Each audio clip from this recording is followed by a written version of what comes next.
Hello friends, study with bank के current affair session में आपका स्वागत है। ये current affair SSC, banking, railway, state PCS, CDS, CAPF, NDA और अदर कॉम्पिटिटिव एग्जाम आदि में सहायक होंगे। आज की डेट है 19 जून 2021।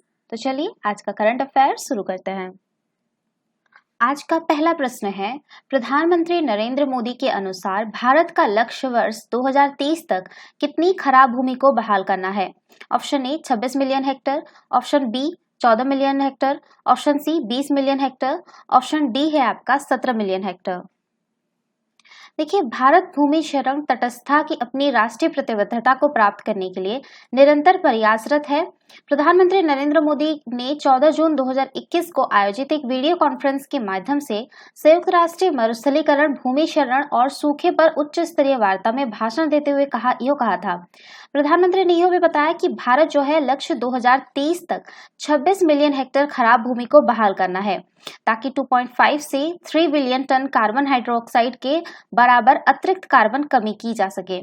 तो इसका जो सही आंसर होगा वो होगा आपका ऑप्शन ए 26 मिलियन हेक्टेयर। चलिए नेक्स्ट क्वेश्चन पे चलते हैं। कथित तौर पर डेल्टा कोविड-19 वेरिएंट के खिलाफ कौन सा टीका अधिक प्रभावी है? Option A Covaxin, option B Pfizer, option C Sputnik V, option D है आपका कोविशील्ड। देखिए, रूसी प्रत्यक्ष निवेश कोष ने 15 जून 2021 को यह कहा कि इसका रूसी स्पुतनिक वी कोविड-19 वैक्सीन अब तक किसी भी अन्य वैक्सीन की तुलना में वायरस के डेल्टा वेरिएंट के खिलाफ अधिक सक्षम है। यह डेल्टा वेरिएंट, जिसे पहली बार भारत में पहचाना गया था, विश्व स्वास्थ्य संगठन द्वारा चौथे वेरिएंट ऑफ कंसर्न के तौर पर सूचीबद्ध किया गया है। ऐसा माना जा रहा है कि भारत की घातक दूसरी लहर सहित कई देशों में कोविड-19 संक्रमणों का पुनरुत्थान हुआ है। तो इसका जो सही आंसर होगा वो होगा ऑप्शन सी स्पुतनिक वी। चलिए नेक्स्ट क्वेश्चन पे चलते हैं। किस राज्य सरकार ने कोविड-19 की संभावित तीसरी लहर के लिए 5000 युवाओं को स्वास्थ्य सहायता के तौर पर प्रशिक्षित करने का निर्णय लिया है? Option A Uttar Pradesh, option B Kerala, option C Delhi, option D Maharashtra. देखिए, दिल्ली सरकार ने 16 जून 2021 को यह घोषणा की है कि कोरोना वायरस महामारी की तीसरी लहर की संभावना को देखते हुए दिल्ली में जो है 5000 युवाओं को चिकित्सा और पैरामेडिकल स्टाफ के लिए स्वास्थ्य सहायता के तौर पर प्रशिक्षित किया जाएगा। कोविड-19 की दूसरी लहर के दौरान दिल्ली में कोरोना वायरस संक्रमण के नए मामलों के साथ ही इस महामारी से मृत्यु दर में भी काफी अधिक वृद्धि देखी गई है। अब संभावित तीसरी लहर के दौरान मृत्यु दर को कम से कम रखने के साथ ही कोरोना वायरस से संक्रमित रोगियों की अच्छी तरह से देखभाल करना इन युवा प्रशिक्षित लोगों की जिम्मेदारी होगी। तो इसका जो सही आंसर होगा वो होगा ऑप्शन सी दिल्ली। चलिए नेक्स्ट क्वेश्चन पे चलते हैं। क्वेश्चन नंबर 4 है आपका, किस देश में ट्विटर ने अपनी सुरक्षित बंदरगाह प्रतिरक्षा खो दी है? Option A Bharat, option B USA, option C UK, option D Australia. देखिए, सोशल मीडिया की दिग्गज कंपनी ट्विटर ने भारत सरकार के नए आईटी नियमों के अनुसार वैधानिक अधिकारियों की नियुक्ति में विफलता के कारण भारत में अपनी सुरक्षित बंदरगाह या स्थल प्रतिरक्षा खो दी है। इसका मतलब यह है कि ट्विटर को अब आईटी अधिनियम की धारा 79 के तहत संरक्षित नहीं किया जाएगा और अब इसके शीर्ष अधिकारी अपने मंच पर सभी किस्म की सामग्रियों के लिए उत्तरदायी होंगे जो कि भड़काऊ माना जाता है या प्रकृति में गैर कानूनी माना जाता है। भारत में ट्विटर पिछले कई महीनों से अपनी विवादास्पद नीतियों और गतिविधियों के कारण भारत सरकार और जनता के बीच विवाद का मुद्दा बना हुआ है। तो इसका जो सही आंसर होगा वो होगा ऑप्शन ए भारत। चलिए नेक्स्ट क्वेश्चन पे चलते हैं। क्वेश्चन नंबर 5 है, Swiss brokerage USB securities India द्वारा 17 जून 2021 को जारी की गई रिपोर्ट में जून 2021 की तिमाही में भारत की आर्थिक गतिविधियों में औसतन कितने फीसदी की गिरावट आई है? ऑप्शन ए 18.3%, ऑप्शन बी है आपका 12%, ऑप्शन सी 15%, ऑप्शन डी 16.5%। देखिए, Swiss brokerage USB securities India ने 17 जून 2021 को यह सूचना दी है कि भारत में कोविड-19 महामारी की दूसरी लहर के मद्देनजर अप्रैल 2021 और मई 2021 के दौरान लगाए गए लॉकडाउन की वजह से देश की अर्थव्यवस्था वित्त वर्ष 2021-22 की पहली तिमाही में औसतन जो है आपका वो 12% तक संकुचित हुई है। भारत की अर्थव्यवस्था ने वित्त वर्ष 2021 में 7.3% पर सबसे खराब संकुचन देखा था।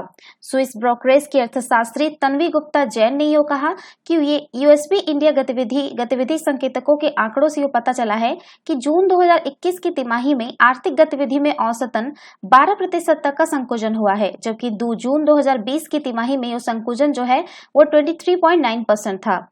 तो इसका जो सही आंसर होगा वो होगा आपका ऑप्शन बी 12%। चलिए नेक्स्ट क्वेश्चन पे चलते हैं। क्वेश्चन नंबर 6 है, प्रतिवर्ष विश्व स्तर पर ऑटिस्टिक्स प्राइड डे के रूप में कब मनाया जाता है? ऑप्शन ए 15 जून, ऑप्शन बी 16 जून, ऑप्शन सी 17 जून, ऑप्शन डी 18 जून।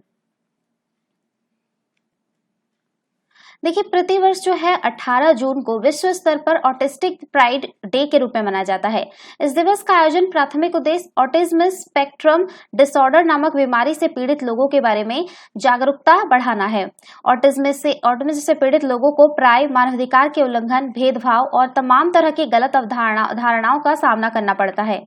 ऑटिस्टिक प्राइड डे का लक्ष्य इसी प्रकार के भेदभाव को समाप्त कर ऑटिज्म से पीड़ित लोगों को समाज की मुख्य धारा से जोड़ना है।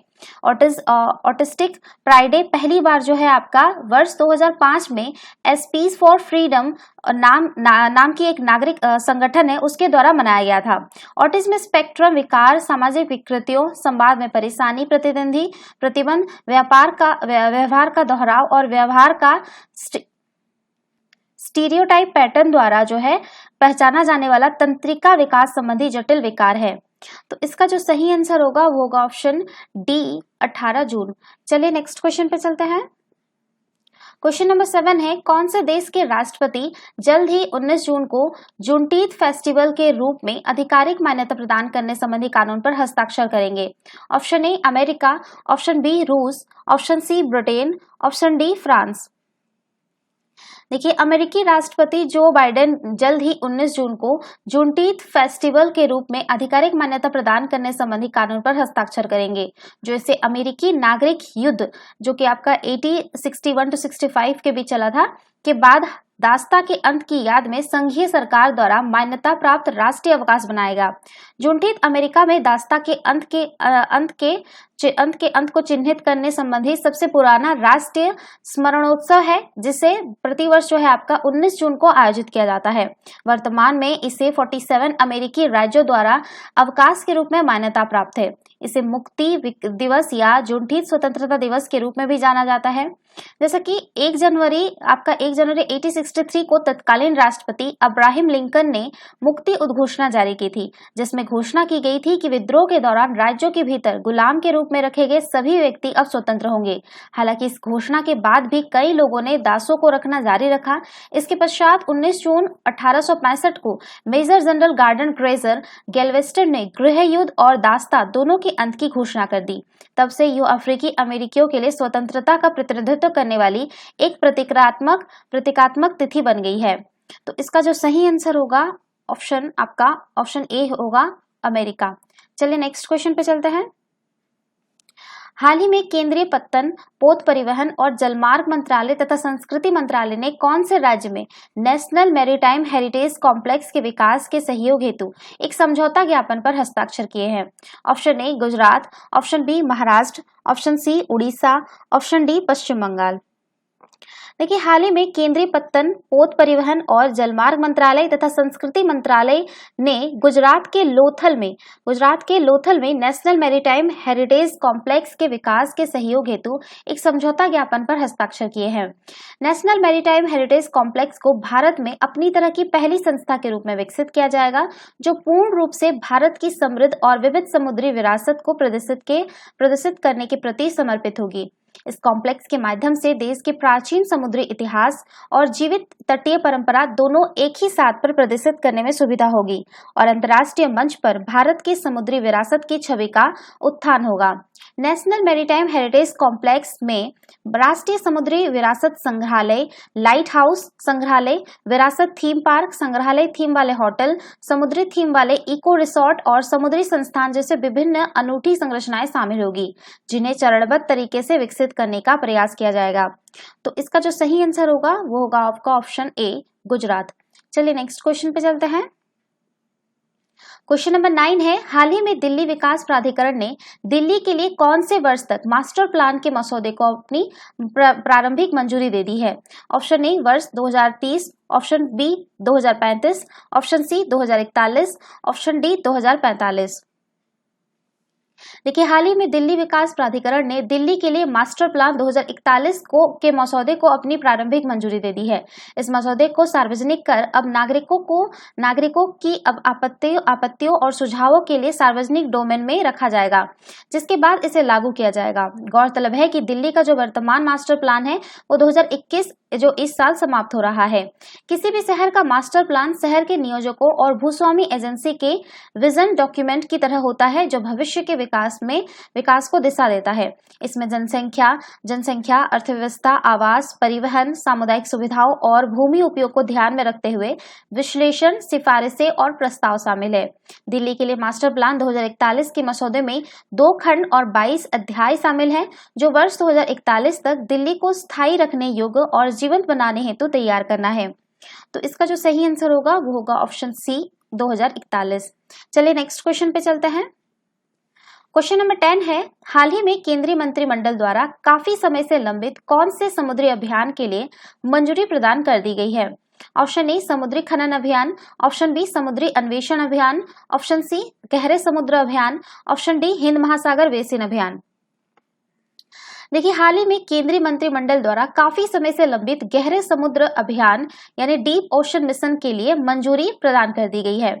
डीप ओशन मिशन के तहत 35 साल पहले इसरो द्वारा शुरू किए गए अंतरिक्ष अन्वेषण की भांति गहरे महासागर में अन्वेषण करने का प्रस्ताव किया गया है।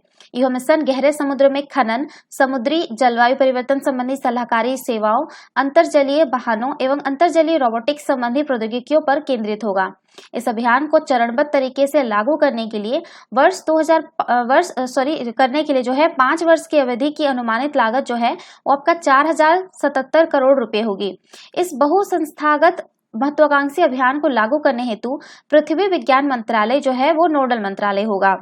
तो इसका जो सही आंसर होगा वो होगा ऑप्शन सी गहरे समुद्र अभियान। तो ये थे आज के करंट अफेयर। वीडियो पसंद आए तो लाइक, शेयर और कमेंट करना ना भूलें। साथ ही साथ चैनल को सब्सक्राइब करना ना भूलें। Thanks for watching. Have a nice day. Take care.